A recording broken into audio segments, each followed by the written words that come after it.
کو مجلس اسلامیات اسلامیہ کالج پشاور کی دعوت پر پڑھا گیا تھا۔ انسان کو دنیا میں جتنی چیزوں سے سابقہ پیش آتا ہے ان میں سے کسی کے ساتھ بھی وہ کوئی معاملہ اس وقت تک نہیں کر سکتا جب تک وہ اس چیز کی ماہیت و کیفیت اور اپنے اور اس کے باہمی تعلق کے بارے میں کوئی رائے قائم نہ کر لے۔ اس سے بحث نہیں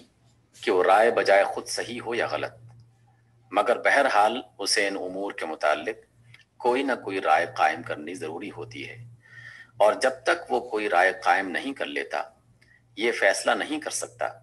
کہ میں اس کے ساتھ کیا طرز عمل اور کیا رویہ اختیار کروں۔ یہ آپ کا شب و روز کا تجربہ ہے۔ آپ جب کسی شخص سے ملتے ہیں تو آپ کو یہ معلوم کرنے کی ضرورت ہوتی ہے کہ یہ شخص کون ہے، کس حیثیت، کس مرتبے، کن صفات کا آدمی ہے، اور مجھ سے اس کا تعلق کس نوعیت کا ہے۔ اس کے بغیر آپ یہ طے کر ہی نہیں سکتے کہ آپ کو اس کے ساتھ کیا برتاؤ کرنا ہے۔ اگر علم نہیں ہوتا تو بہرحال آپ کو قرائن کی بنا پر ایک قیاسی رائے ہی ان امور کے متعلق قائم کرنی پڑتی ہے، اور جو رویہ بھی آپ اس کے ساتھ اختیار کرتے ہیں اسی رائے کی بنا پر کرتے ہیں۔ جو چیزیں آپ کھاتے ہیں ان کے ساتھ آپ کا یہ معاملہ اسی وجہ سے ہے کہ آپ کے علم یا آپ کے قیاس میں وہ چیزیں غذائی ضرورت پوری کرتی ہیں۔ جن چیزوں کو آپ پھینک دیتے ہیں، جن کو آپ استعمال کرتے ہیں، جن کی آپ حفاظت کرتے ہیں، جن کی آپ تعظیم یا تحقیر کرتے ہیں، جن سے آپ ڈرتے یا محبت کرتے ہیں، ان سب کے متعلق آپ کے یہ مختلف طرز عمل بھی اس رائے پر مبنی ہوتے ہیں جو آپ نے ان چیزوں کی ذات و صفات اور اپنے ساتھ ان کے تعلق کے بارے میں قائم کی ہے۔ پھر جو رائے آپ اشیاء کے متعلق قائم کیا کرتے ہیں اس کے صحیح ہونے پر آپ کا رویہ کا صحیح ہونا اور غلط ہونے پر آپ کے رویہ کا غلط ہونا منحصر ہوتا ہے، اور خود اس رائے کی غلطی و صحت کا مدار اس چیز پر ہوتا ہے کہ آیا آپ نے وہ رائے علم کی بنا پر قائم کی ہے یا قیاس پر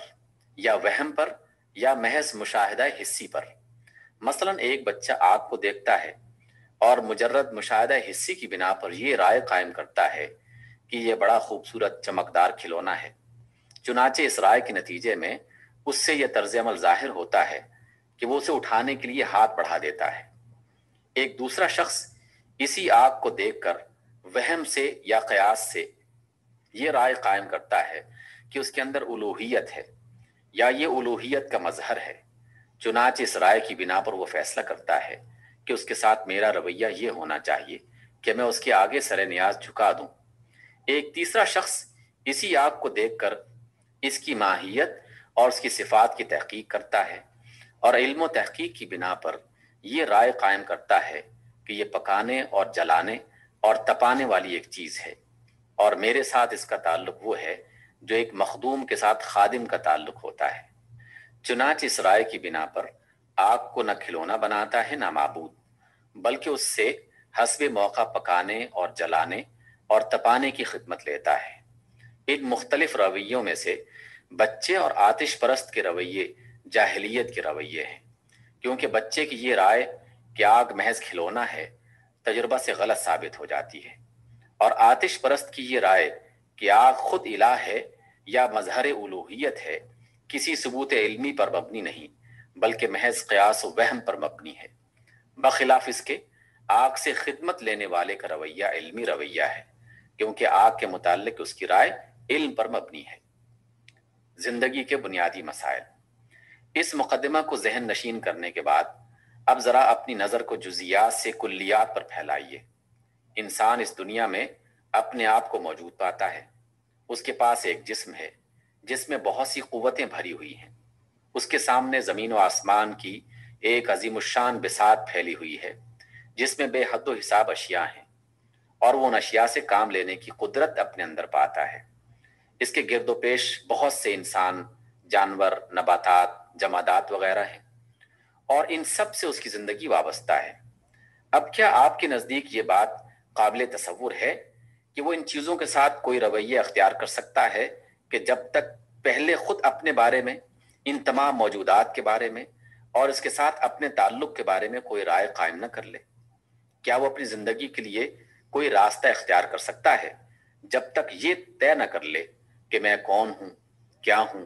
ذمہ دار ہوں یا غیر ذمہ دار، خود مختار ہوں یا ماتحت، ماتحت ہوں تو کس کا اور جواب دہ ہوں تو کس کے سامنے،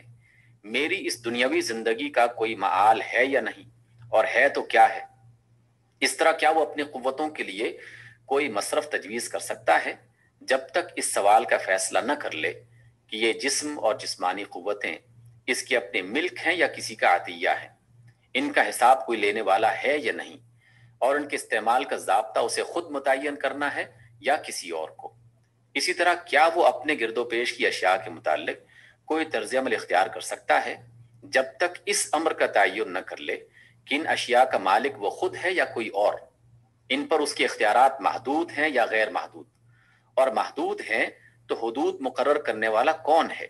اسی طرح کیا وہ آپس میں اپنے اپنائے نو کے برتاؤ کی کوئی شکل متعین کر سکتا ہے جب تک اس معاملے میں کوئی رائے قائم نہ کر لے کہ انسانیت کس چیز سے عبارت ہے، انسان اور انسان کے درمیان فرق و امتیاز کی بنیاد کیا ہے، اور دوستی و دشمنی، اتفاق و اختلاف، تعاون اور عدم تعاون کی اساس کن امور پر ہے، اسی طرح کیا وہ بحیثیت مجموعی اس دنیا کے ساتھ کوئی رویہ اختیار کر سکتا ہے جب تک اس معاملہ میں کسی نتیجے پر نہ پہنچے کہ یہ نظام کائنات کس قسم کا ہے اور اس میں میری حیثیت کیا ہے۔ جو مقدمہ میں پہلے بیان کر چکا ہوں، اس کی بنا پر بلا تأمل یہ کہا جا سکتا ہے کہ ان تمام امور کے متعلق ایک نہ ایک رائے قائم کیے بغیر کوئی رویہ اختیار کرنا غیر ممکن ہے۔ فی الواقع ہر انسان جو دنیا میں زندگی بسر کر رہا ہے، ان سوالات کے متعلق شعوری طور پر یا غیر شعوری طور پر کوئی نہ کوئی رائے ضرور رکھتا ہے اور رکھنے پر مجبور ہے، کیونکہ وہ اس رائے کے بغیر کوئی قدم اٹھا ہی نہیں سکتا۔ یہ ضروری نہیں کہ ہر شخص نے ان سوالات پر فلسفیانہ غور کیا ہو اور واضح طور پر تنقیحات قائم کر کے ایک ایک سوال کا فیصلہ کیا ہو، نہیں، بہت سے آدمیوں کے ذہن میں ان سوالات کی سرے سے کوئی متعین صورت ہی نہیں، نہ وہ کبھی ان پر بالارادہ سوچتے ہیں، مگر باوجود اس کے کہ ہر آدمی اجمالی طور پر ان سوالات کے متعلق منفی یا مثبت پہلو میں ایک رائے پر لازماً پہنچ جاتا ہے، اور زندگی میں اس کا رویہ جو بھی ہوتا ہے لازمی طور پر اس رائے کے مطابق ہوتا ہے۔ یہ بات جس طرح اشخاص کے معاملے میں صحیح ہے، اسی طرح جماعتوں کے معاملے میں بھی صحیح ہے،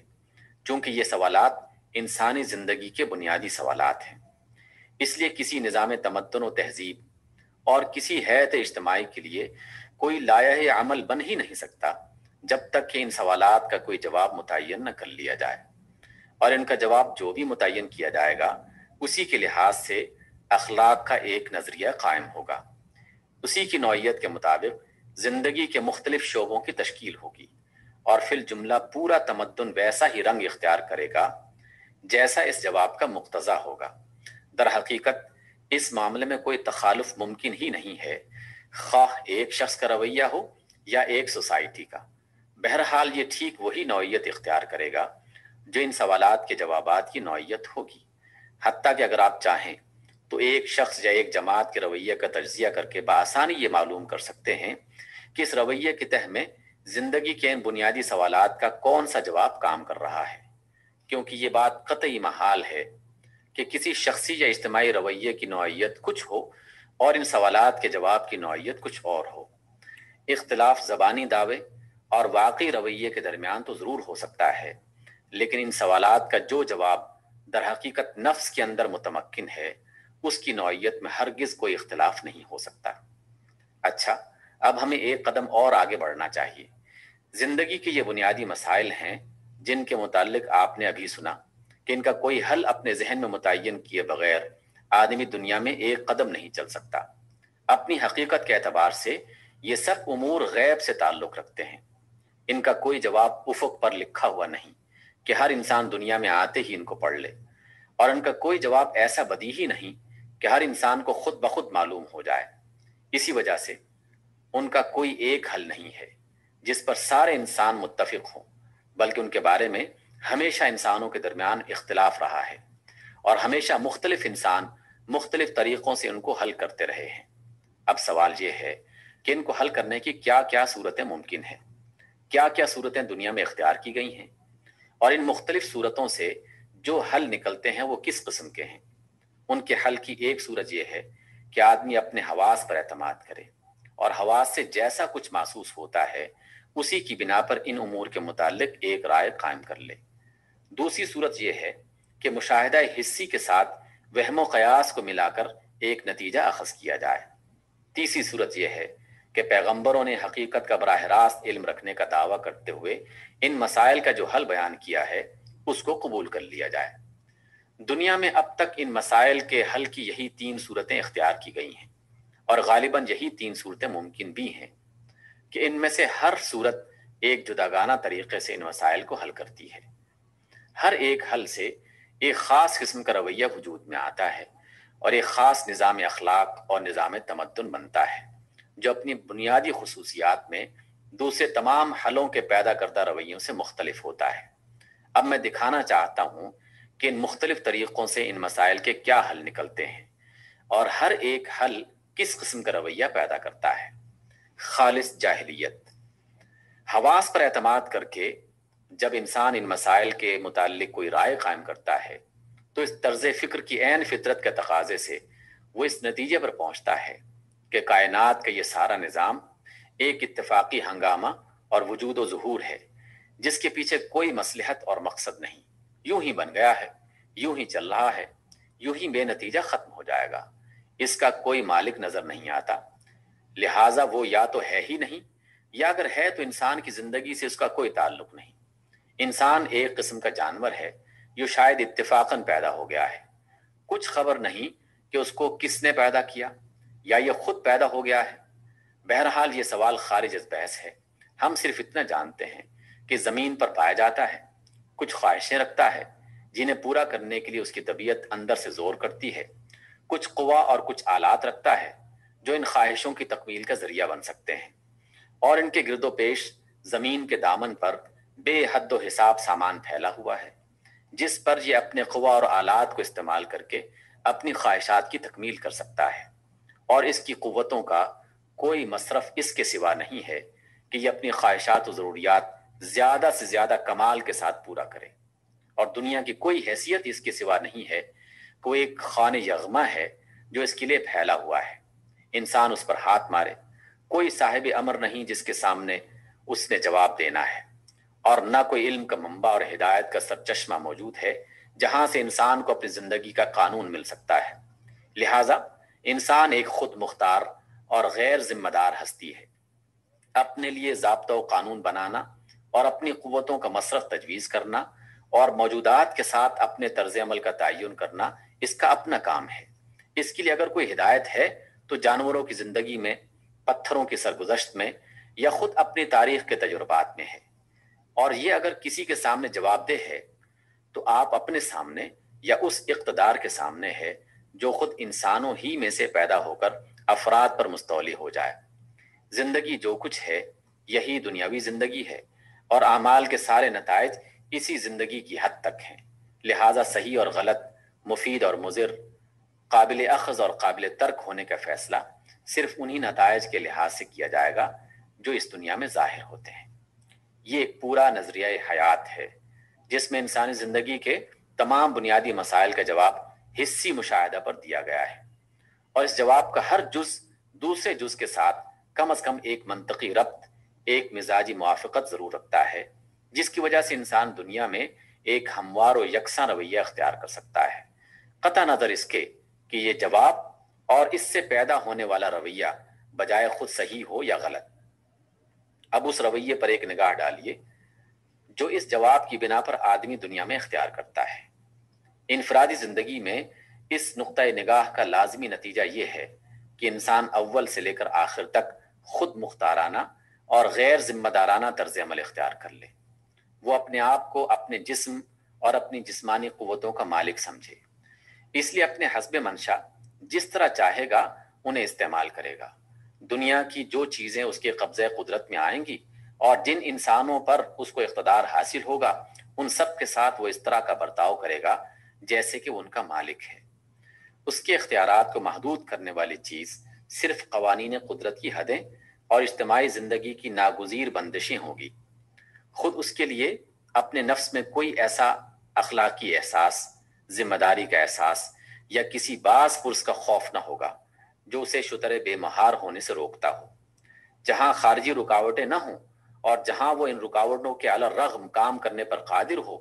وہاں تو اس کے عقیدے کا فطری اقتضا یہی ہے کہ وہ ظالم، بددیانت، شریر اور مفسد ہو۔ وہ فطرتاً خود غرض، مادہ پرست اور ابن الوقت ہوگا۔ اس کی زندگی کا کوئی مقصد اپنی نفسانی خواہشات اور حیوانی ضروریات کی خدمت کے سوا کچھ نہ ہوگا، اور اس کی نگاہ میں قدر و قیمت صرف ان چیزوں کی ہوگی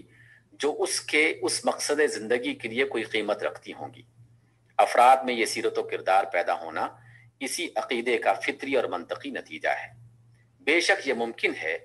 کہ مصلحت اور دور اندیشی کی بنا پر ایسا شخص ہمدرد ہو، ایثار پیشہ ہو، اپنی قوم کی فلاح و ترقی کے لیے جان توڑ کوشش کرتا ہو، اور فی الجملہ اپنی زندگی میں ایک طرح کے ذمہ دارانہ اخلاق کا اظہار کرے۔ لیکن جب آپ اس کے رویے کا تجزیہ کریں گے تو معلوم ہوگا کہ دراصل یہ اس کی خود غرضی و نفسانیت ہی کی توسیع ہے۔ وہ اپنے ملک یا اپنی قوم کی بھلائی میں اپنی بھلائی دیکھتا ہے، اس لیے اس کی بھلائی چاہتا ہے۔ یہی وجہ ہے کہ ایسا شخص زیادہ سے زیادہ بس ایک نیشنلسٹ ہی ہو سکتا ہے۔ پھر جو سوسائٹی اس ذہنیت کے افراد سے بنے گی، اس کی امتیازی خصوصیات یہ ہوں گی: سیاست کی بنیاد انسانی حاکمیت پر قائم ہوگی، خواہ وہ ایک شخص یا ایک خاندان یا ایک طبقہ کی حاکمیت ہو یا جمہور کی حاکمیت۔ زیادہ سے زیادہ بلند اجتماعی تصور جو قائم کیا جا سکے گا وہ بس دولت مشترکہ، کامن ویلتھ کا تصور ہوگا۔ اس مملکت میں قانون ساز انسان ہوں گے۔ تمام قوانین خواہش اور تجربی مصلحت کی بنیاد پر بنائے اور بدلے جائیں گے، اور منفعت پرستی اور مصلحت پرستی ہی کے لحاظ سے پالیسیاں بھی بنائی اور بدلی جائیں گی۔ مملکت کی حدود میں وہ لوگ زور کر کے ابھر آئیں گے جو سب سے زیادہ طاقتور اور سب سے زیادہ چالاک، مکار، جھوٹے، دغاباز، سنگ دل اور خبیث النفس ہوں گے۔ سوسائٹی کی رہنمائی اور مملکت کی زمام کار انہی کے ہاتھ میں ہوگی، اور ان کی کتابی آئین میں زور کا نام حق اور بیزوری کا نام باطل ہوگا۔ تمدن و معاشرت کا سارا نظام نفس پرستی پر قائم ہوگا۔ لذات نفس کی طلب ہر اخلاقی قید سے آزاد ہوتی چلی جائے گی، اور تمام اخلاقی معیار اس طرح قائم کیے جائیں گے کہ ان کی وجہ سے لذتوں کے حصول میں کم سے کم رکاوٹ ہو۔ اسی ذہنیت سے آرٹ اور لٹریچر متاثر ہوں گے، اور ان کے اندر اوریانی و شہوانیت کے عناصر بڑھتے چلے جائیں گے۔ معاشی زندگی میں کبھی جاگیرداری سسٹم برسر عروج آ جائے گا، کبھی سرمایہ داری نظام اس کی جگہ لے گا، اور کبھی مزدور شورش کر کے اپنی ڈکٹیٹرشپ قائم کر لیں گے۔ عدل سے بہرحال معیشت کا رشتہ کبھی قائم نہیں ہو سکے گا، کیونکہ دنیا اور اس کی دولت کے بارے میں اس سوسائٹی کے ہر فرد کا بنیادی رویہ اس تصور پر مبنی ہوگا کہ یہ خان یغما ہے جس پر حسب موقع ہاتھ مارنے کے لیے وہ آزاد ہے۔ پھر اس سوسائٹی میں افراد کو تیار کرنے کے لیے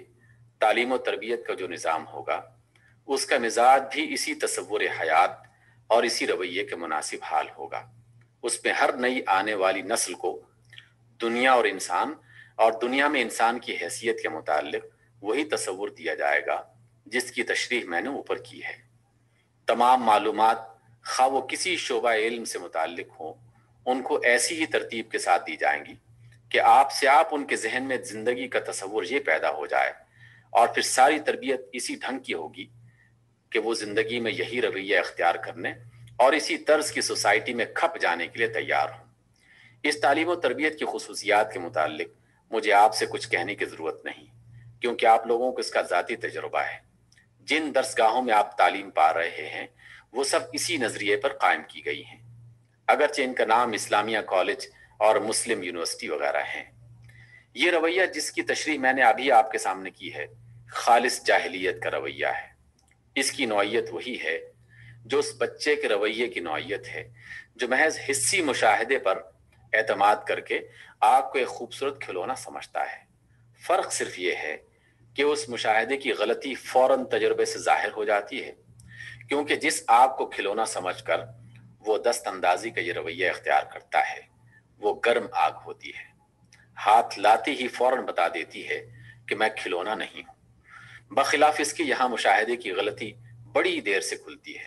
بلکہ بہتوں پر کھلتی ہی نہیں، کیونکہ جس آگ پر یہ ہاتھ ڈالتے ہیں اس کی آنچ دھیمی ہے، فوراً چرکا نہیں دیتی، بلکہ صدیوں تک تپاتی رہتی ہے۔ تاہم اگر کوئی شخص تجربات سے سبق لینے کے لیے تیار ہو تو شب و روز کی زندگی میں اس نظریے کی بدولت افراد کی بے ایمانیوں، حکام کے مظالم، منصفوں کی بے انصافیوں، مالداروں کی خود غرضیوں اور عام لوگوں کی بد اخلاقیوں کا جو تلخ تجربہ اس کو ہوتا ہے، اور بڑے پیمانے پر اسی نظریے سے قوم پرستی، امپیریلزم، جنگ و فساد، ملک گیری اور اقوام کشی کے جو شرارے نکلتے ہیں، ان کے چرکوں سے وہ نتیجہ نکال سکتا ہے کہ یہ رویہ جاہلیت کا رویہ ہے، علمی رویہ نہیں ہے، کیونکہ انسان نے اپنے متعلق اور نظام کائنات کے متعلق جو رائے قائم کر کے یہ رویہ اختیار کیا ہے وہ امر واقع کے مطابق نہیں ہے، ورنہ اس سے برے نتائج ظاہر نہ ہوتے۔ اب ہمیں دوسرے طریقے کا جائزہ لینا چاہیے۔ زندگی کے بنیادی مسائل کو حل کرنے کا دوسرا طریقہ یہ ہے کہ مشاہدے کے ساتھ قیاس و وہم سے کام لے کر ان مسائل کے متعلق کوئی رائے قائم کی جائے۔ اس طریقے سے 3 مختلف رائیں قائم کی گئی ہیں اور ہر ایک رائے سے ایک خاص قسم کا رویہ پیدا ہوا ہے۔ نمبر 1، شرک۔ ایک رائے یہ ہے کہ کائنات کا یہ نظام بے خداوند تو نہیں، مگر اس کا ایک خداوند الہ یا رب نہیں ہے، بلکہ بہت سے خداوند الہ اور ارباب ہیں۔ کائنات کی مختلف قوتوں کا سرشتہ مختلف خداؤں کے ہاتھوں میں ہے، اور انسان کی سعادت و شقاوت، کامیابی و ناکامی، نفع و نقصان بہت سی ہستیوں کی مہربانی پر منحصر ہے۔ یہ رائے جن لوگوں نے اختیار کی ہے انہوں نے پھر اپنے وہم و قیاس سے لے کر یہ تعین کرنے کی کوشش کی ہے کہ خدائی کی طاقتیں کہاں کہاں اور کس کس کے ہاتھ میں ہیں، اور جن جن چیزوں پر بھی ان کی نگاہ جا کر ٹھہری انہی کو خدا مان لیا ہے۔ اس رائے کی بنا پر جو طرز عمل انسان اختیار کرتا ہے اس کی امتیازی خصوصیات یہ ہیں۔ اولاً، اس سے آدمی کی پوری زندگی اوہام کی آماجگاہ بن جاتی ہے۔ وہ کسی علمی ثبوت کے بغیر مجرد اپنے وہم و خیال سے بہت سی چیزوں کے متعلق یہ رائے قائم کرتا ہے کہ وہ فوق الفطری طریقوں سے اس کی قسمت پر اچھا یا برا اثر ڈالتی ہیں۔ اس لیے وہ اچھے اثرات کی موہوم امید اور برے اثرات کے موہوم خوف میں مبتلا ہو کر اپنی بہت سی قوتیں لا حاصل طریقے سے ضائع کر دیتا ہے۔ کہیں کسی قبر سے امید لگاتا ہے کہ یہ میرا کام کر دے گی، کہیں کسی بت پر بھروسہ کرتا ہے کہ وہ میری قسمت بنا دے گا، کہیں کسی اور خیالی کارساز کو خوش کرنے کے لیے دوڑتا پھرتا ہے، کہیں کسی برے شگون سے دل شکستہ ہو جاتا ہے، کہیں کسی اچھے شگون سے توقعات کی خیالی قلعے بنا لیتا ہے۔ یہ ساری چیزیں اس کے خیالات اور اس کی کوششوں کو فطری تدابیر سے ہٹا کر ایک بالکل غیر فطری راستے پر ڈال دیتی ہیں۔ ثانیاً، اس رائے کی وجہ سے پوجا پاٹ، نظر و نیاز اور دوسری رسموں کا ایک لمبا چوڑا دستور العمل بنتا ہے، جس میں الجھ کر آدمی کی صحیح و عمل کا ایک بڑا حصہ بے نتیجہ مشغولیتوں میں صرف ہو جاتا ہے۔ ثالثاً، جو لوگ اس مشرکانہ وہم پرستی میں مبتلا ہوتے ہیں ان کو بیوقوف بنا کر اپنے جال میں پھانس لینے کا چالاک آدمیوں کو خوب موقع مل جاتا ہے۔ کوئی بادشاہ بن بیٹھتا ہے اور سورج، چاند اور دوسرے دیوتاؤں سے اپنا نسب ملا کر لوگوں کو یقین دلاتا ہے کہ ہم بھی خداؤں میں سے ہیں اور تم ہمارے بندے ہو۔ کوئی پروہت یا مجاور بن بیٹھتا ہے اور کہتا ہے کہ تمہارا نفع نقصان جن سے وابستہ ہے ان سے ہمارا تعلق ہے اور تم ہمارے ہی واسطے سے ان تک پہنچ سکتے ہو۔ کوئی پنڈت اور پیر بن جاتا ہے اور تعویذ گنڈوں اور منتروں اور عملیات کا ڈھونگ رچا کر لوگوں کو یقین دلاتا ہے کہ ہماری یہ چیزیں فوق الفطری طریقے سے تمہاری حاجتیں پوری کریں گی۔ پھر ان سب چالاک لوگوں کی نسلیں مستقل خاندانوں اور طبقوں کی صورت اختیار کر لیتی ہیں، جن کے حقوق، امتیازات اور اثرات امتداد زمانہ کے ساتھ ساتھ بڑھتے اور گہری بنیادوں پر جمتے چلے جاتے ہیں۔ اس طرح اس عقیدے کی بدولت عام انسانوں کی گردنوں پر شاہی خاندانوں، مذہبی عہدیداروں اور روحانی پیشواؤں کی خدائی کا جوا مسلط ہو جاتا ہے، اور یہ بناوٹی خدا ان کو اس طرح اپنا خادم بناتے ہیں کہ گویا وہ ان کے لیے دودھ دینے اور سواری اور بار برداری کی خدمت انجام دینے والے جانور ہیں۔ رابعاً، یہ نظریہ نہ تو علوم و فنون، فلسفہ و ادب اور تمدن و سیاست کے لیے کوئی مستقل بنیاد فراہم کرتا ہے، اور نہ ان خیالی خداؤں سے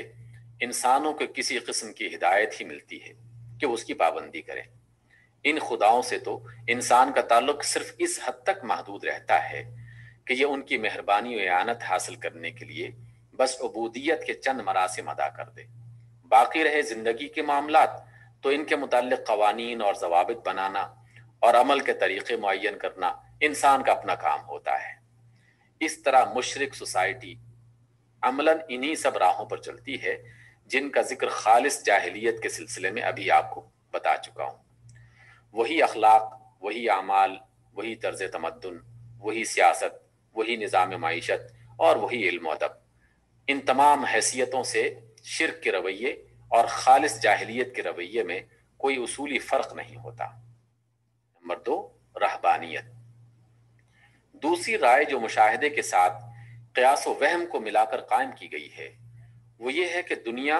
اور یہ جسمانی وجود انسان کے لیے ایک دارالعذاب ہے۔ انسان کی روح ایک سزا یافتہ قیدی کی حیثیت سے اس قفس میں بند کی گئی ہے۔ لذات و خواہشات اور تمام وہ ضروریات جو اس تعلق کی وجہ سے انسان کو لاحق ہوتی ہیں، اصل میں یہ اس قید خانہ کے طوق و سلاسل ہیں۔ انسان جتنا اس دنیا میں اور اس کی چیزوں سے تعلق رکھے گا اتنا ہی زنجیروں میں پھنستا چلا جائے گا اور مزید عذاب کا مستحق ہوگا۔ نجات کی صورت اس کی سوا کوئی نہیں کہ زندگی کے سارے بکھیڑوں سے قطع تعلق کیا جائے، خواہشات کو مٹایا جائے، لذات سے کنارہ کشی اختیار کی جائے، جسمانی ضروریات اور نفس کے مطالبوں کو پورا کرنے سے انکار کیا جائے، ان تمام محبتوں کو دل سے نکال دیا جائے جو گوشت و خون کے تعلق سے پیدا ہوتی ہیں، اور اپنے اس دشمن یعنی نفس و جسم کو مجاہدوں اور ریاضتوں سے اتنی تکلیفیں دی جائیں کہ روح پر اس کا تسلط قائم نہ رہ سکے۔ اس طرح روح ہلکی اور پاک صاف ہو جائے گی اور نجات کے بلند مقام پر اڑنے کی طاقت حاصل کر لے گی۔ اس رائے سے جو رویہ پیدا ہوتا ہے اس کی خصوصیات یہ ہیں۔ اولاً، اس سے انسان کے تمام رجحانات اجتماعیت سے انفرادیت کی طرف اور تمدن سے وحشت کی طرف پھر جاتے ہیں۔ وہ دنیا اور اس کی زندگی سے منہ موڑ کر کھڑا ہو جاتا ہے، ذمہ داریوں سے بھاگتا ہے۔ اس کی ساری زندگی عدم تعاون اور ترک موالات کی زندگی بن جاتی ہے، اور اس کے اخلاق زیادہ تر سلبی، نیگیٹو نوعیت کے ہو جاتے ہیں۔ ثانیاً، اس رائے کی بدولت نیک لوگ دنیا کے کاروبار سے ہٹ کر اپنی نجات کی فکر میں گوشہائے عزلت کی طرف چلے جاتے ہیں اور دنیا کے سارے معاملات شریر لوگوں کے ہاتھوں میں آ جاتے ہیں۔ ثالثاً، تمدن میں اس رائے کا اثر جس حد تک پہنچتا ہے اس سے لوگوں کے اندر سلبی اخلاقیات، غیر تمدنی، ان سوشل اور انفرادیت پسندانہ انڈیویجولسٹک رجحانات اور مایوسانہ خیالات پیدا ہو جاتے ہیں۔ ان کی عملی قوتیں سرد ہو جاتی ہیں، وہ ظالموں کے لیے نرم نوالا بن جاتے ہیں اور ہر جابر حکومت ان کو آسانی سے قابو میں لا سکتی ہے۔ در حقیقت یہ نظریہ عوام کو ظالموں کے لیے ذلول، ٹیم بنانے پر جادو کی تاثیر رکھتا ہے۔ رابعاً، انسانی فطرت سے اس راہبانہ نظریے کی مستقل جنگ رہتی ہے اور اکثر یہ اس سے شکست کھا جاتا ہے۔ پھر جب یہ شکست کھاتا ہے تو اپنی کمزوری کو چھپانے کے لیے اسے ہیلوں کے دامن میں پناہ لینی پڑتی ہے۔ اسی وجہ سے کہیں کفارہ کا عقیدہ ایجاد ہوتا ہے، کہیں عشق مجازی کا ڈھونگ رچایا جاتا ہے، اور کہیں ترک دنیا کے پردے میں وہ دنیا پرستی کی جاتی ہے جس کے آگے دنیا پرست بھی شرما جائے۔ نمبر 3، ہمہ-اوست۔ تیسری رائے جو مشاہدے اور قیاس کی آمیزش سے پیدا ہوتی ہے یہ ہے کہ انسان اور کائنات کی تمام چیزیں بجائے خود غیر حقیقی ہیں، ان کا کوئی مستقل وجود نہیں ہے۔ دراصل ایک وجود نے ان ساری چیزوں کو خود اپنے ظہور کا واسطہ بنایا ہے اور وہی ان سب کے اندر کام کر رہا ہے۔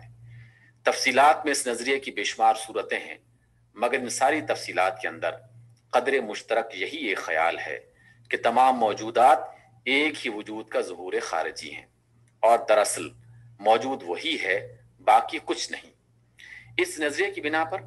انسان جو رویہ اختیار کرتا ہے وہ یہ ہے کہ اسے خود اپنے ہونے ہی میں شک ہو جاتا ہے۔ کو جا کے وہ کوئی کام کرے، وہ اپنے آپ کو ایک کٹ پتلی سمجھتا ہے جسے کوئی اور نچا رہا ہے یا جس کے اندر کوئی اور ناچ رہا ہے۔ وہ اپنے تخیلات کے نشے میں گم ہو جاتا ہے۔ اس کے لیے نہ کوئی مقصد زندگی ہوتا ہے اور نہ کوئی راہ عمل۔ وہ خیال کرتا ہے کہ میں خود تو کچھ ہوں ہی نہیں، نہ میرے کرنے کا کوئی کام ہے، نہ میرے کیے سے کچھ ہو سکتا ہے۔ اصل میں تو وہ وجود کلی جو مجھ میں اور تمام کائنات میں سرایت کیے ہوئے ہے اور جو ازل سے ابد تک چلا جا رہا ہے، سارے کام اسی کے لیے ہیں اور وہی سب کچھ کرتا ہے۔ وہ اگر مکمل ہے تو میں بھی مکمل ہوں، پھر کوشش کس چیز کے لیے؟ اور اگر وہ اپنی تکمیل کے لیے کوشاں ہے تو جس عالمگیر حرکت کے ساتھ وہ کمال کی طرف جا رہا ہے، اسی کی لپیٹ میں ایک جز کی حیثیت سے میں بھی آپ سے آپ چلا جاؤں گا۔ میں ایک جز ہوں،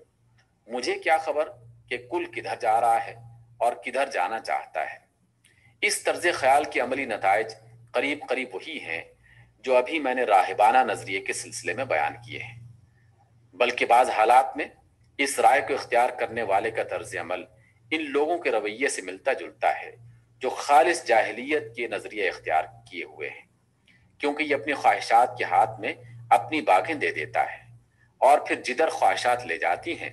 اس طرف یہ سمجھتے ہوئے بے تکلف چلا جاتا ہے کہ جانے والا وجود کلی ہے، نہ کہ میں۔ پہلے نظریے کی طرح یہ تینوں نظریے بھی جاہلیت کے نظریے ہیں، اور اس بنا پر جو رویے ان سے پیدا ہوتے ہیں وہ بھی جاہلیت ہی کے رویے ہیں۔ اس لیے کہ اول تو ان میں سے کوئی نظریہ بھی کسی علمی ثبوت پر مبنی نہیں ہے، بلکہ محض خیالی اور قیاسی بنیادوں پر مختلف رائیں قائم کر لی گئی ہیں۔ دوسرے، ان کا واقع کے خلاف ہونا تجربے سے ثابت ہوتا ہے۔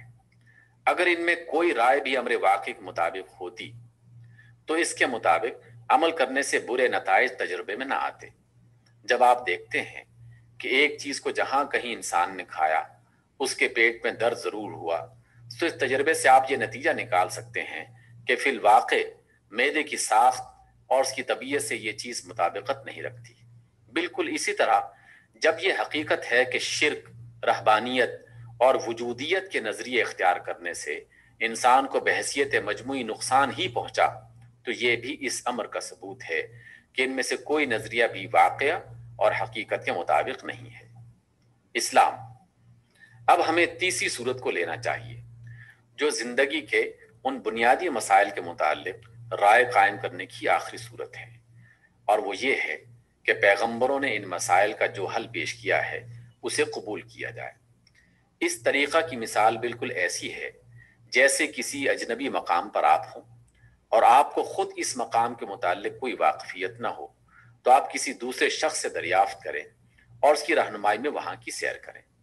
ایسی صورتحال جب پیش آتی ہے تو آپ پہلے اس شخص کو تلاش کرتے ہیں جو خود واقف کار ہونے کا دعویٰ کرے،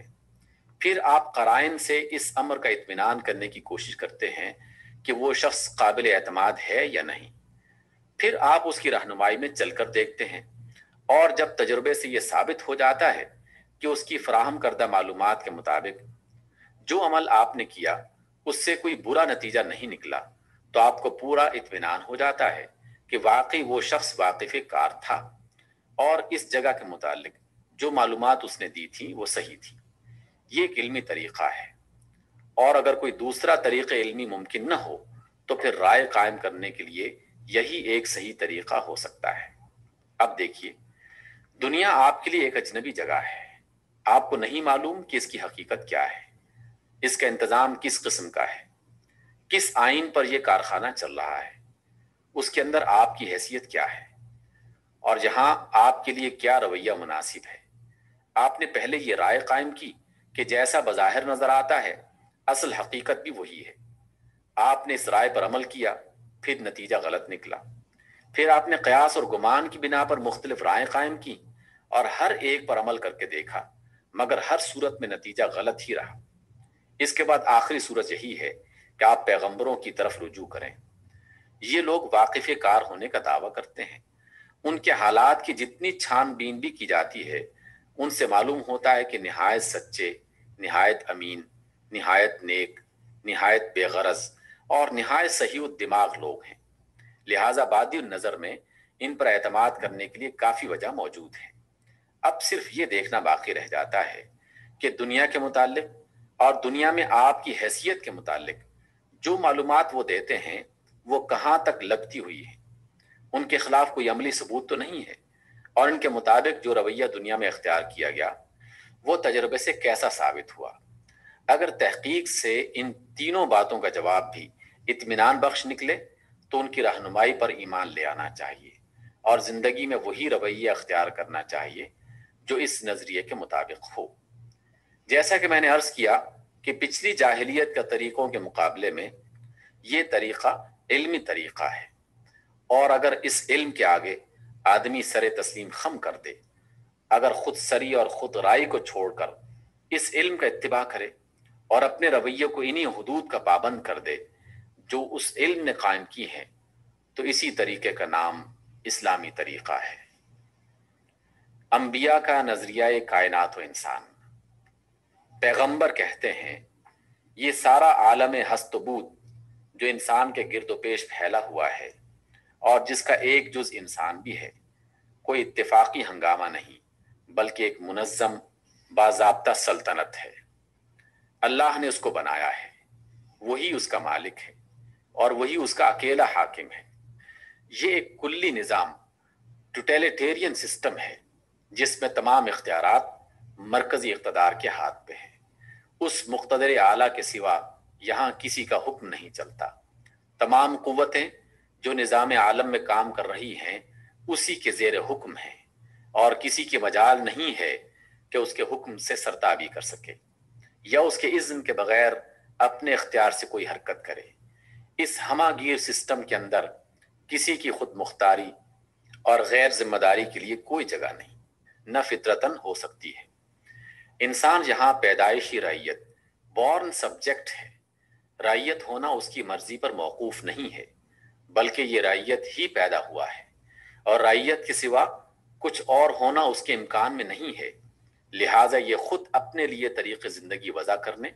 اور اپنی ڈیوٹی آپ تجویز کر لینے کا حق نہیں رکھتا۔ یہ کسی چیز کا مالک نہیں ہے کہ اپنے ملک میں تصرف کرنے کا ضابطہ خود بنائے۔ اس کا جسم اور اس کی ساری قوتیں اللہ کی ملک اور اس کا عطیہ ہیں، لہٰذا یہ ان کو خود اپنے منشا کے مطابق استعمال کرنے کا حقدار نہیں ہے، بلکہ جس نے یہ چیزیں اس کو عطا کی ہیں اسی کی مرضی کے مطابق اسے ان کو استعمال کرنا چاہیے۔ اسی طرح جو اشیاء اس کے گرد و پیش دنیا میں پائی جاتی ہیں، زمین، جانور، پانی، نباتات، معدنیات وغیرہ، یہ سب اللہ کی ملک ہیں۔ انسان ان کا مالک نہیں ہے، لہٰذا انسان کو ان پر بھی اپنی مرضی کے مطابق تصرف کرنے کا کوئی حق نہیں، بلکہ اسے ان کے ساتھ اس قانون کے مطابق برتاؤ کرنا چاہیے جو اصل مالک نے مقرر کیا ہے۔ اسی طرح وہ تمام انسان بھی جو زمین پر بستے ہیں اور جن کی زندگی ایک دوسرے سے وابستہ ہے، اللہ کی رعیت ہے، لہٰذا ان کو اپنے باہمی تعلقات کے بارے میں خود اصول اور ضابطے مقرر کر لینے کا کوئی حق نہیں۔ ان کے جملہ تعلقات خدا کے بنائے ہوئے قانون پر مبنی ہونے چاہیے۔ یہ رہی یہ بات کہ وہ خدا کا قانون کیا ہے، تو پیغمبر کہتے ہیں کہ جس ذریعہ علم کی بنا پر ہم تمہیں دنیا کی اور خود تمہاری یہ حقیقت بتا رہے ہیں، اسی ذریعہ علم سے ہم کو خدا کا قانون بھی معلوم ہوا ہے۔ خدا نے خود ہم کو اس بات پر مامور کیا ہے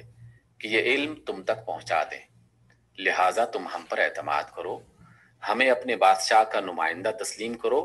اور ہم سے اس کا مستند قانون لے لو۔ پھر پیغمبر ہم سے کہتے ہیں کہ یہ جو تم بظاہر دیکھتے ہو کہ سلطنت عالم کا سارا کاروبار ایک نظم کے ساتھ چل رہا ہے، مگر نہ خود سلطان نظر آتا ہے نہ اس کے کارپرداز کام کرتے دکھائی دیتے ہیں، اور یہ جو تم ایک طرح کی خود مختاری اپنے اندر محسوس کرتے ہو کہ جس طرح چاہو کام کرو، مالکانہ روش بھی اختیار کر سکتے ہو، ہر صورت میں تم کو رزق ملتا ہے، وسائل کار بہم پہنچتے ہیں اور بغاوت کی سزا فوراً نہیں دی جاتی، یہ سب دراصل تمہاری آزمائش کے لیے ہے۔ چونکہ تم کو عقل، قوت استنباط اور قوت انتخاب دی گئی ہے، اس لیے مالک نے اپنے آپ کو اور اپنے نظام سلطنت کو تمہاری نظروں سے اوجھل کر دیا ہے۔ وہ تمہیں آزمانا چاہتا ہے کہ تم اپنی قوتوں سے کس طرح کام لیتے ہو۔ اس نے تم کو سمجھ بوجھ، انتخاب کی آزادی اور ایک طرح کی خود اختیاری عطا کر کے چھوڑا ہے۔ اب اگر تم اپنی رعیت ہونے کی حیثیت کو سمجھو اور برضا و رغبت اس حیثیت کو اختیار کر لو، بغیر اس کے کہ تم پر اس حیثیت میں رہنے کے لیے کوئی جبر ہو، تو اپنے مالک کی آزمائش میں کامیاب ہوگے۔ اور اگر رعیت ہونے کی حیثیت کو نہ سمجھو یا سمجھنے کے باوجود باغیانہ روش اختیار کرو تو امتحان میں ناکام ہو جاؤ گے۔ اسی امتحان کی غرض سے تم کو دنیا میں کچھ اختیارات دیے گئے ہیں۔ دنیا کی بہت سی چیزیں تمہارے قبضہ قدرت میں دی گئی ہیں اور تم کو عمر بھر کی مہلت دی گئی ہے۔ اس کے بعد پیغمبر ہمیں بتاتے ہیں کہ یہ دنیاوی زندگی چونکہ امتحان کی مہلت ہے، لہٰذا یہاں نہ حساب نہ جزا سزا۔ یہاں جو کچھ دیا جاتا ہے لازم نہیں ہے کہ وہ کسی عمل نیک کا انعام ہی ہو۔ وہ اس بات کی علامت نہیں ہے کہ اللہ تم سے خوش ہے یا جو کچھ تم کر رہے ہو وہ درست ہے، بلکہ دراصل وہ محض امتحان کا سامان ہے۔ مال و دولت، اولاد، خدام و حکومت، اسباب زندگی، یہ سب وہ چیزیں ہیں جو تم کو امتحان کی غرض سے دی جاتی ہیں تاکہ تم ان پر کام کر کے دکھاؤ اور اپنی اچھی یا بری قابلیتوں کا اظہار کرو۔ اسی طرح جو تکلیفیں، نقصانات، مصائب وغیرہ آتے ہیں وہ بھی لازماً کسی عمل بد کی سزا نہیں ہے، بلکہ ان میں سے بعض قانون فطرت کے تحت آپ سے آپ ظاہر ہونے والے نتائج ہیں۔ بعض آزمائش کے ذیل میں آتے ہیں اور بعض اس وجہ سے پیش آتے ہیں کہ حقیقت کے خلاف رائے قائم کر کے جب تم ایک رویہ اختیار کرتے ہو تو لا محالہ تم کو چوٹ لگتی ہے۔ بہرحال یہ دنیا دار الجزا نہیں ہے بلکہ دار الامتحان ہے۔ یہاں جو کچھ نتائج ظاہر ہوتے ہیں وہ کسی طریقہ یا کسی عمل کی صحیح یا غلط، نیک یا بد، قابل ترک یا قابل اخذ ہونے کا معیار نہیں بن سکتے۔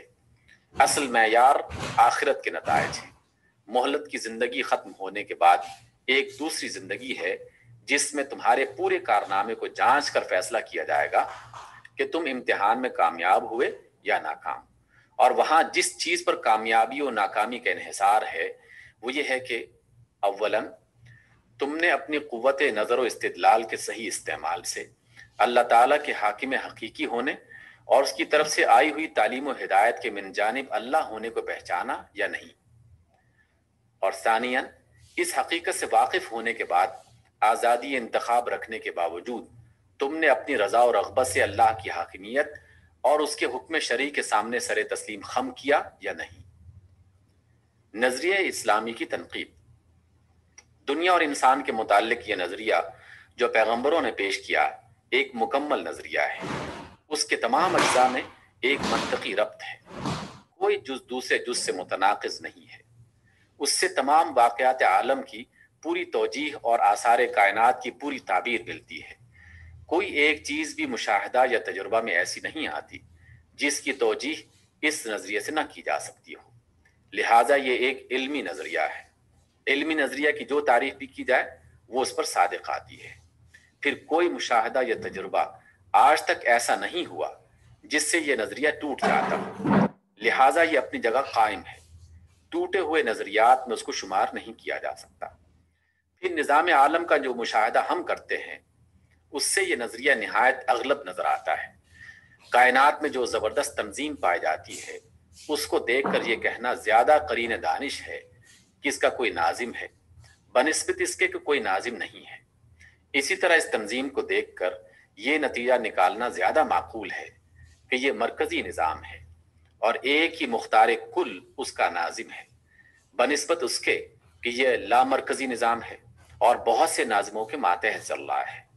اس طرح جو حکمت کی شان اس کائنات کے نظام سے علانیہ محسوس ہوتی ہے اسے دیکھ کر یہ رائے قائم کرنا زیادہ قریب از عقل ہے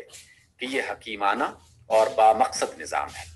بنسبت اس کے کہ بے مقصد ہے اور محض بچے کا کھیل ہے۔ پھر جب ہم اس حیثیت سے غور کرتے ہیں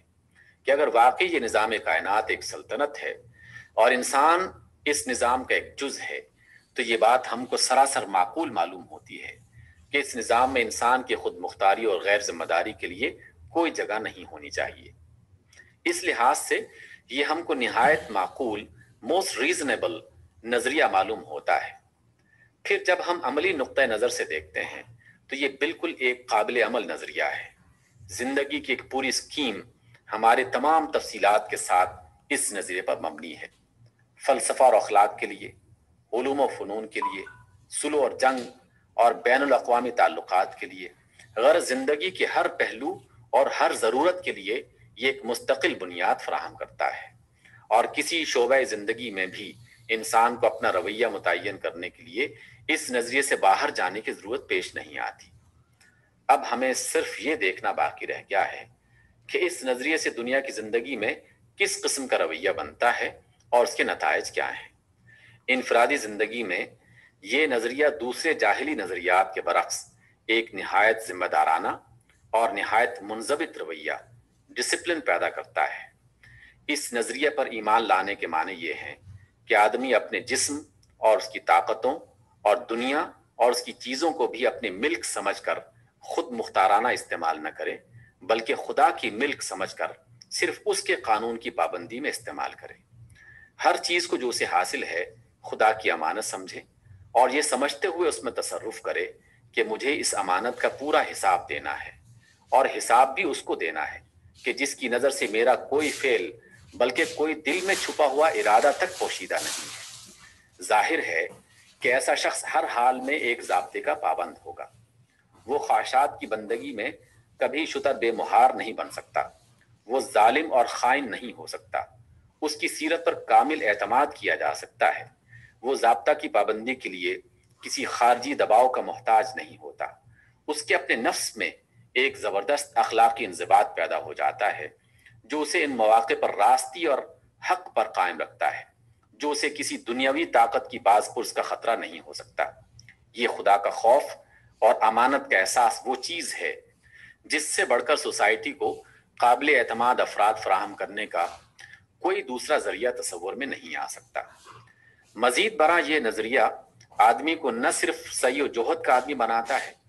بلکہ اس کی سعی و جہد کو خود غرضی، نفس پرستی یا قوم پرستی کے بجائے حق پرستی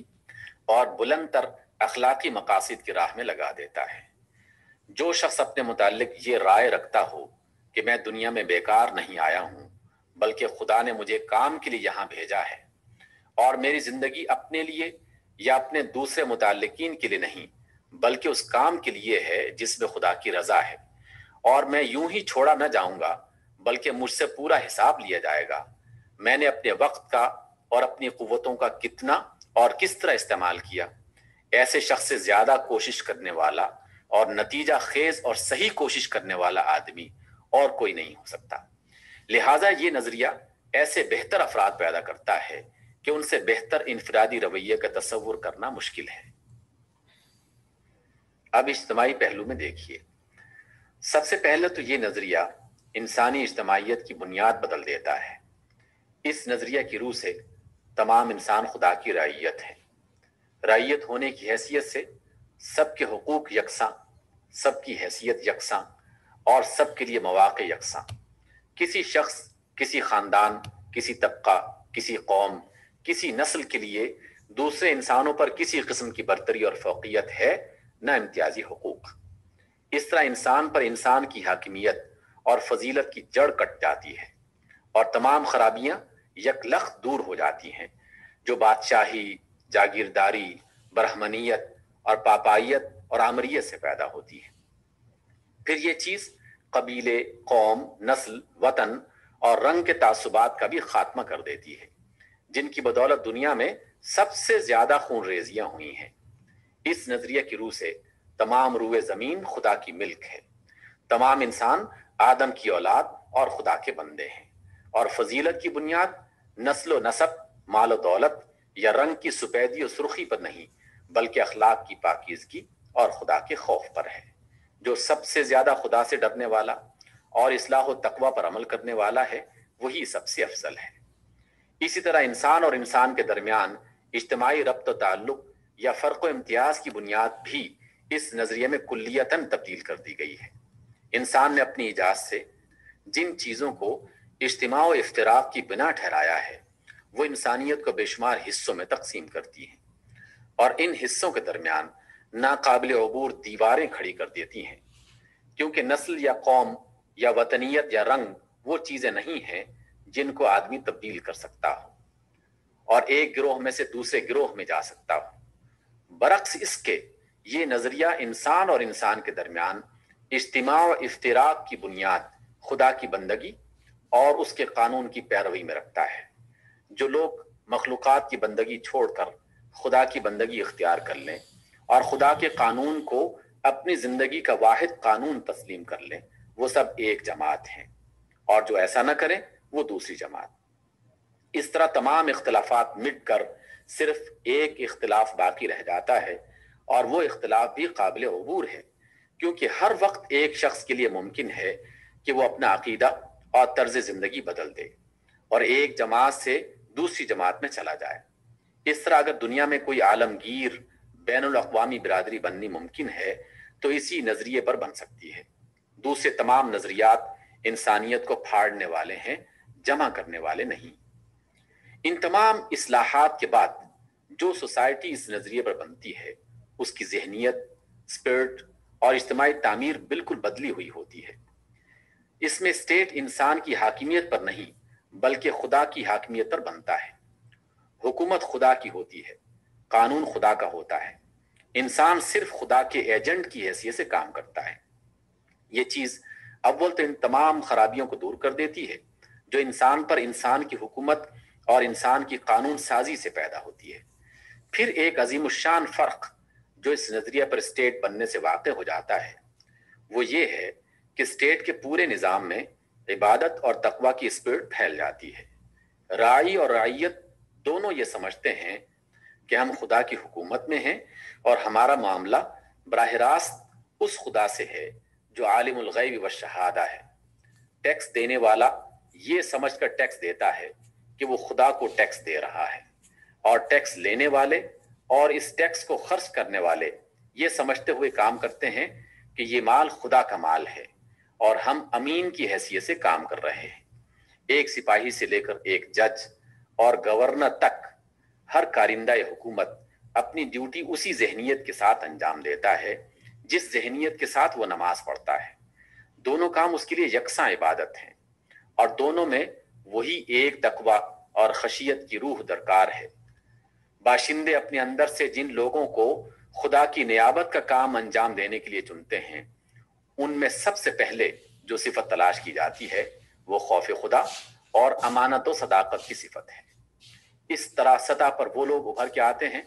اور اختیارات ان کے ہاتھوں میں دیے جاتے ہیں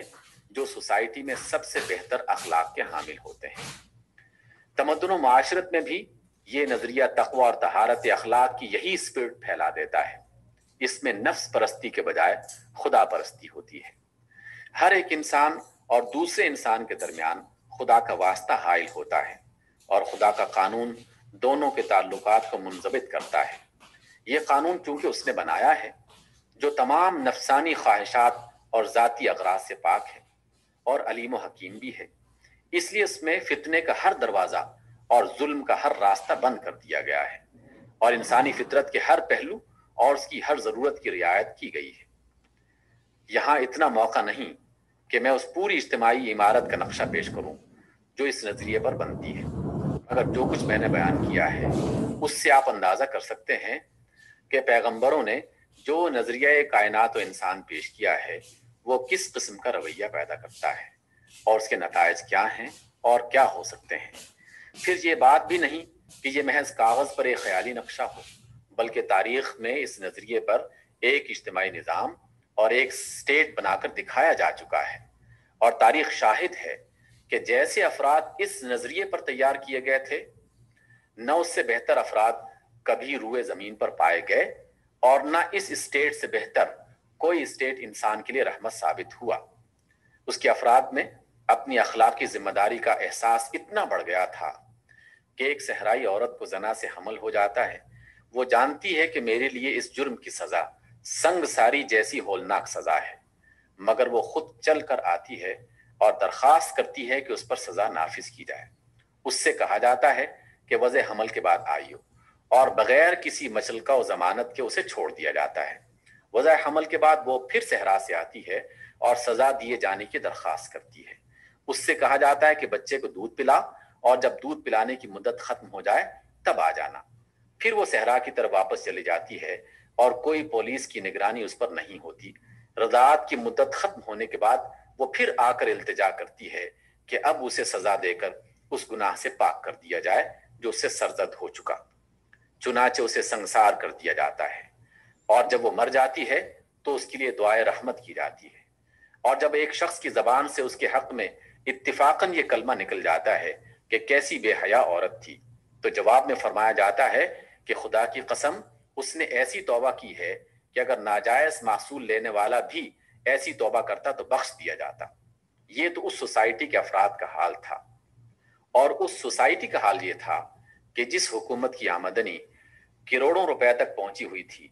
اور جس کے خزانے ایران و شام اور مصر کی دولت سے معمور ہو رہے تھے، اس کا صدر صرف 150 روپیہ مہینہ تنخواہ لیتا تھا، اور اس کے شہریوں میں ڈھونڈنے سے بھی بمشکل کوئی ایک شخص ایسا ملتا تھا جو خیرات لینے کا مستحق ہو۔ اس تجربے کے بعد اگر کسی شخص کو یہ اطمینان حاصل نہ ہو کہ انبیاء نے نظام کائنات کی حقیقت اور اس میں انسان کی حیثیت کے متعلق جو نظریہ پیش کیا ہے وہ حق ہے، تو ایسے شخص کے اطمینان کے لیے کوئی دوسری صورت ممکن نہیں ہے، کیونکہ خدا اور فرشتوں اور آخرت کی زندگی کا براہ راست عینی مشاہدہ تو اسے بہرحال حاصل نہیں ہو سکتا۔ جہاں مشاہدہ ممکن نہ ہو وہاں تجربے سے بڑھ کر صحت کا کوئی دوسرا معیار نہیں ہے۔ مثال کے طور پر اگر ایک طبیب بیمار کے اندر مشاہدہ کر کے یہ نہیں دیکھ سکتا کہ فی الواقع سسٹم میں کیا خرابی پیدا ہو گئی ہے، تو مختلف دوائیں دے کر دیکھتا ہے، اور جو دوا اس اندھیری کوٹڑی میں ٹھیک نشانے پر جا کے بیٹھتی ہے، اس کا مرض کو دور کر دینا ہی اس بات پر قطعی دلیل ہوتا ہے کہ سسٹم میں فی الواقع جو خرابی تھی یہ دوا اس کے عین مطابق تھی۔ اسی طرح جب انسانی زندگی کی کل کسی دوسرے نظریے سے درست نہیں ہوتی اور صرف انبیاء کے نظریے ہی سے درست ہوتی ہے، تو یہ بھی اس بات کی دلیل ہے